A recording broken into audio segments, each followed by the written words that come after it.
You did not find this video. This video found you. And I know that sounds like something people say.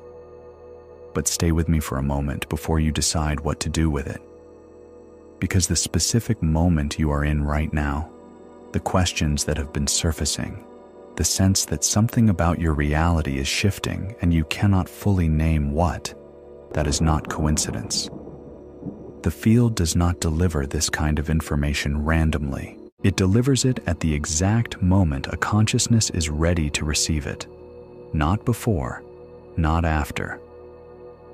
You are here because something in you already knew that what you have been living inside is only one layer of what is actually happening.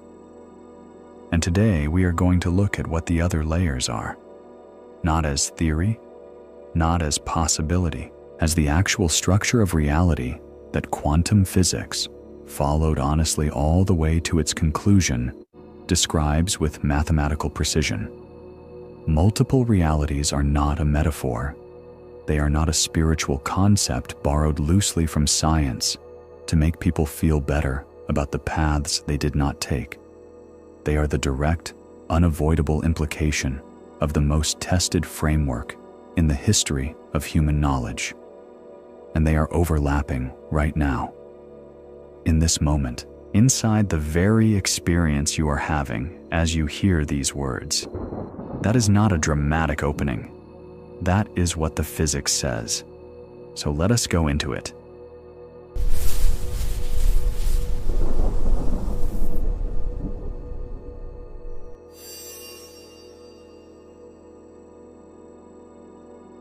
Before observation, the quantum field does not hold a single definite state. It holds all possible states simultaneously. Every position a particle could occupy, every direction it could be moving, every outcome it could produce, all of them present, all of them real, all of them part of what the field actually is at that moment. When observation happens, something specific occurs. One possibility becomes the concrete outcome the observer registers. And the question that changed everything, the question that split physicists into camps that still argue today, is this: where do the other possibilities go? The answer most people learn is that they vanish, that the act of observation destroys every outcome except the one that was chosen. That reality narrows to a single branch and the rest disappear. But here is what most people are never told about that answer. It was never demonstrated. No one has ever shown the mechanism by which possibilities are destroyed at the moment of measurement. The equation that governs how quantum systems evolve does not contain that mechanism. It is continuous. It is smooth. It describes all possibilities continuing to evolve simultaneously without any term for the destruction of the ones not observed. The disappearance of unchosen possibilities was assumed because it matched our experience of living inside one reality, not because the mathematics required it. And when physicists stopped making that assumption, when they followed the equation without adding something the equation never asked for, what they found is that at the moment of observation, both realities continue. The one where the observer sees outcome A and the one where the observer sees outcome B. They separate. They stop being able to interfere with each other. They each experience themselves as the only real one. But they are both there. They both continue. They both evolve forward from that moment. I find this one of the most honest things physics has ever produced, not because it adds something extraordinary, because it stops removing something that was always there.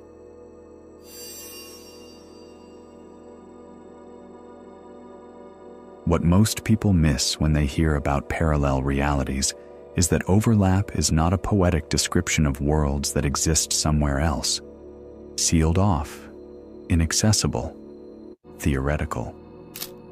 Overlap is a precise physical term for what happens when quantum systems that have not yet fully separated continue to influence each other across their branching possibilities.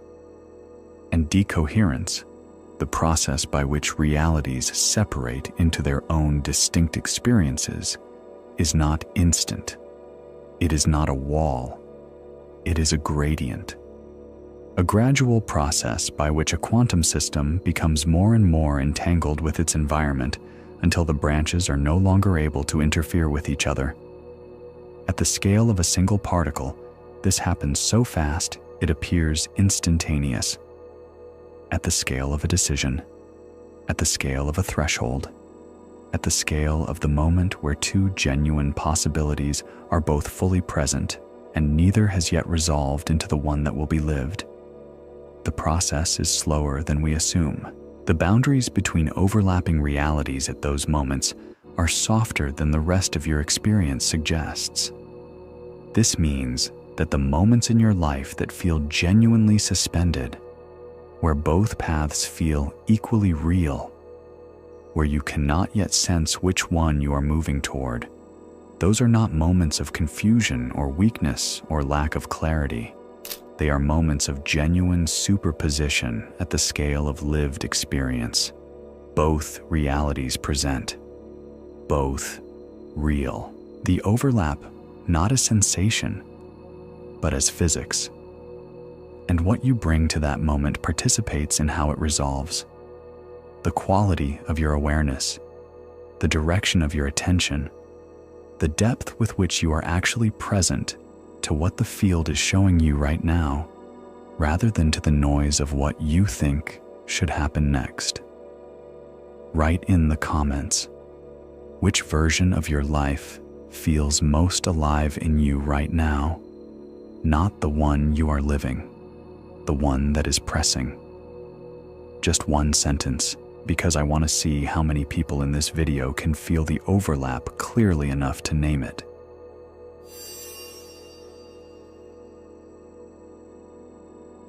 This is the question I sat with for a long time before it resolved into something I could actually use. If multiple realities are overlapping right now, why does the world feel singular? Why does everything appear to be one coherent stream, rather than a field of competing possibilities pressing against each other? The answer is that your nervous system was shaped to suppress exactly that awareness, not as a flaw, as a survival mechanism. The filter that creates the experience of a single stable reality is extraordinarily efficient.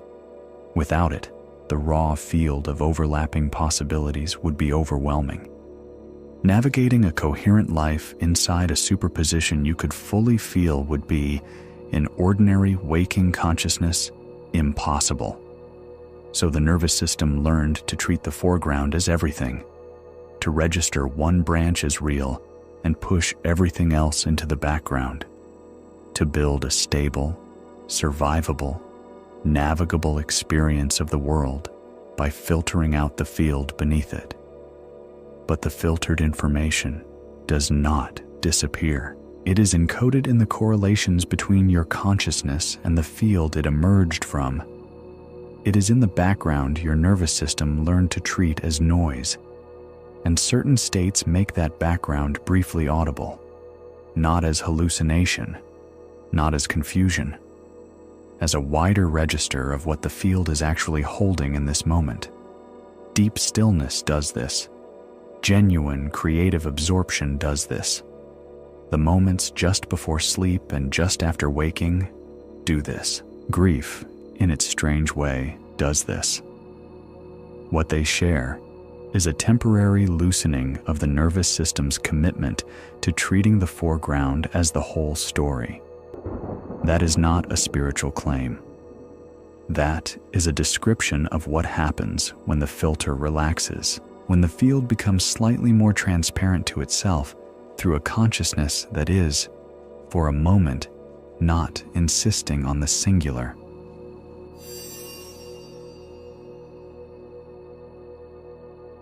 Here is where this stops being philosophy and starts being something you can recognize in your own experience. The other branches of reality that emerged from every decision point in your life are not elsewhere. They did not stop existing when you took the path you took. They evolved from the same superposition you emerged from, and while they have decohered enough to be experienced as separate, decoherence is not the same as disappearance. The field is still one field, and the influence of overlapping realities on your current experience shows up in specific ways that most people have never had a framework to recognize for what they are. The pull toward something that does not yet exist in your life in concrete form, not as wanting.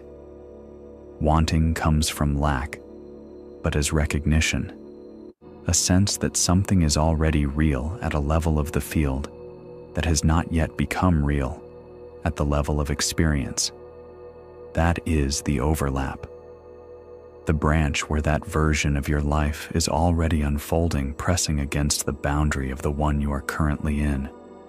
The inexplicable resistance to paths that seem logical from the outside, the sense that a decision that makes complete rational sense is somehow wrong in a way you cannot justify. That is also the overlap. The field showing you, through the nervous system's background awareness, that the branch those paths lead toward has already resolved in ways that the foreground version of you cannot yet see. The recurring sense that a specific kind of life is possible for you, not as ambition, but as something almost like memory, a recognition of something you have not yet lived, but that feels familiar. That is not imagination. That is consciousness sensitive enough to feel what is real in potential before it is real in experience. You have been feeling the overlap for a long time. You just did not have a name for what you were feeling. Now, let's go to the highlighted comment of the day. I am on the threshold consciously. I am watching myself's transition. My assumption is the new self is I am. I am experiencing recognition and awareness of what I am. Quantum consciousness experiencing life in this vessel. Everything in this transmission is for me now. Watching myselves in the plural, you felt something most people miss entirely. The self in transition is not one thing becoming another. It is multiple versions of you becoming visible at the same time before one of them stabilizes. That is exactly the threshold. Stay conscious in it. What you are experiencing right now is the field recognizing itself through you. Thank you for sharing.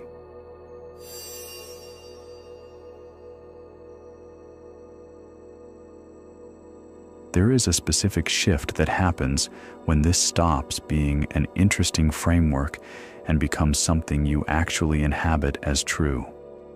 Uncertainty stops being a problem and starts being information. Before this, uncertainty is the uncomfortable gap between where you are and where you need to be. Something to resolve as fast as possible, a state to escape, rather than a state to read. After this, uncertainty is the field in superposition.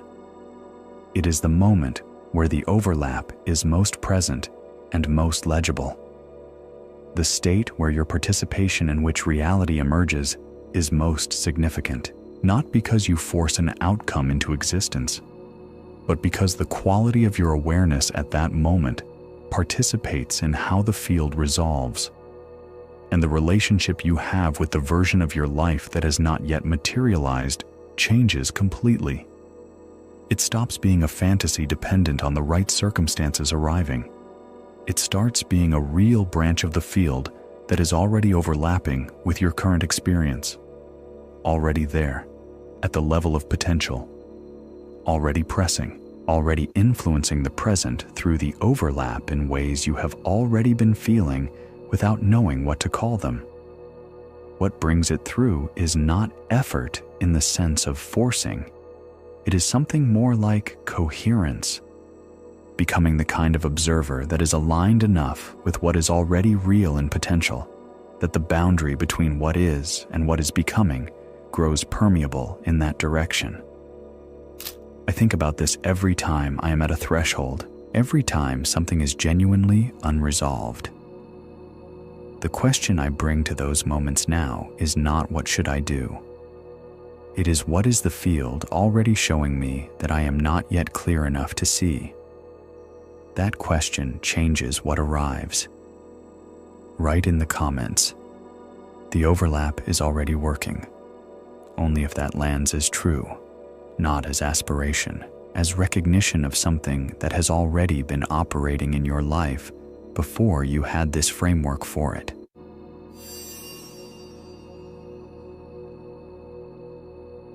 Here is what every layer of this converges on. You are not a single self moving through a single reality in a straight line. You are a pattern of consciousness inside a field where multiple realities overlap continuously, where every moment contains more than the one version of it your nervous system registers as real, where the boundaries between what is and what could be are genuine boundaries, but not absolute ones. The other versions of your life did not disappear. They evolved.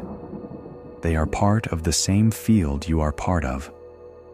And the sense that something more is possible, that a version of your life exists that is more alive, more aligned, more fully what you are actually capable of, is not wishful thinking. It is the field of what you could become, pressing against the field of what you currently are. You have been in contact with more than one reality your entire life. The dreams that felt more real than dreams usually do. The moments of recognition about paths not taken that came with no grief attached, only information. The pull towards something you could not fully justify, but also could not fully dismiss, the sense of a life that is almost visible from where you are standing. That was the overlap. That was always the overlap. And knowing what it is does not make it less mysterious. It makes it more workable. Because now you know that what you have been feeling is not fantasy. It is physics. It is the field showing you what is already real and potential and asking whether you are present enough to meet it. You are the point where multiple realities are converging right now. Not eventually, now. What you do with that awareness is the most interesting question I know. Write in the comments, I exist in multiple realities, or whatever version of that sentence arrives before you have time to edit it. The unedited version is always the true one. You're not just living one life. You're standing at the intersection of countless possibilities, all unfolding at once. Every thought you choose, every emotion you hold, is quietly shifting you into a different version of reality. The question is, are you choosing consciously or just reacting on autopilot? Because somewhere, in a reality just inches away from this one, you've already become the person you're trying to be. The life you dream about isn't far. It's simply waiting for you to align with it. So the next time something feels off, don't ignore it. That might not be confusion, it might be a doorway, and the moment you become aware of it, everything can change.